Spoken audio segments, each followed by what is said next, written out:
Everybody has haters. Yeah, once the government got on Twitter, I don't want to be involved with it. Oh, good. Let him hate it. Let him hate it. Send those haters. Let him go get a hug. Be careful what you say on Twitter, baby. Trust me when I say that. Twitter's like my boyfriend. I'm telling you, I have a Twitter crush on Twitter. I know. It's creepy. I heard Twitter was a stupid place that people just talked about what they wanted to have for lunch, and I said, well, that's where I belong. Some people Twitter like if they're having breakfast that day, that's not really. Can Twitter do anything? Can Twitter wipe my ass? No. But people can.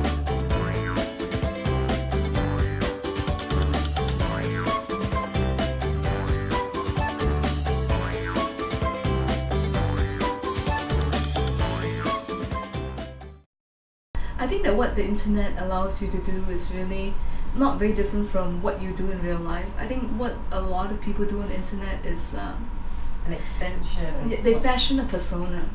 As in that's why in the film I keep using the picture frames to suggest that avatar, the whole idea that I always joke that I always say to you, have you ever noticed that people never look like their avatars? Like yes. No one ever looks like their avatar. And they either the avatar is always prettier, cooler, more professional. Photoshop. That's right. And I think that there is a sense that on the internet you can develop a persona that's very different from what you are in real life. Like I has met people on the internet where they seem so super confident and whatever, but when you meet them in real life they are quite shy or retreating. So I think it's that opportunity to fashion a different identity for yourself. But I would hesitate to say that therefore it's less authentic, because I think the idea of identity or who we really are is fairly complex, especially in this age. Do you think that people in marginalized societies or people who don't actually have a voice can use Twitter to get themselves or get their viewpoints across and be heard?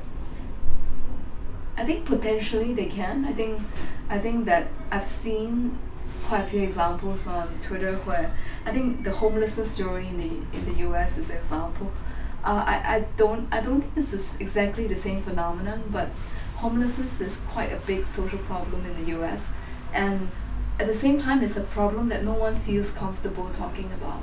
As in you see it, in your neighborhood, people are living out of cars or living on the streets, but no one wants. There's a stigma to it. It's very difficult for people to talk about it. I go to the library to use Twitter. I share a lot of information on Twitter about my life and things that I need. A piece of mail here I got because of Twitter. I've got one more the post office has lost. Pillowcase and the fitted sheet. And it's connecting me with people. Twitter is networking. We invited Anne-Marie to join us on a road trip to Los Angeles. She will be speaking at the 140 conference. Go to the conference and share my story with everyone. I want people to see, the real world of homelessness.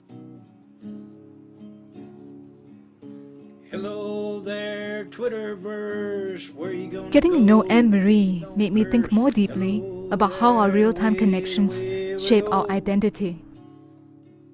Is being homeless, period, any different from being homeless but connected to 1,000 people on Twitter? I can't help but wonder. Tweeted out Los Angeles is... The homeless lady actually got people sending her gifts and people were giving her advice, she was giving people advice. Do you think if it was in London, do you think people would have been so positive? I don't really know London very well, but I was amazed. You don't have to be nice. It's okay. You can tell us how it is. We can handle it. No, I was amazed that the homeless woman will be put on trial. There'll be like 500 questions asked of her. Why are you homeless? Is it because you're not helping yourself? That's my guess. And it would take her a long time to overcome the cynicism, I think, about her situation. I think in the US you have that as well, but there's also a remnant hippie culture where the first response is to give you a hug. I think there's a I think the American Twitter culture is much more touchy-feely. It's much more like, oh, hugs and handshakes and, you know. I have a great story about Twitter, the power of Twitter, Twitter love. I went to the 140 character conference in New York and my laptop got stolen. And I posted one tweet saying how upset I was with it and distraught. That one tweet started my followers to raise money for me to buy me a new laptop. So 97 people donated money and I engraved all their names on my new laptop. It's just amazing how people can become friends from a tweet. There's no handshakes. These are hugs. These are family. Immediately, our brothers and sisters. Our brothers and sisters. And I think a very good analogy metaphor that someone I know has used to describe Twitter is like, it's like the new age pen pal.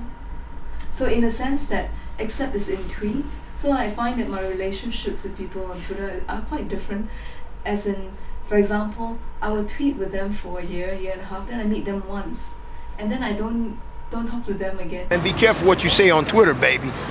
Trust me when I say that.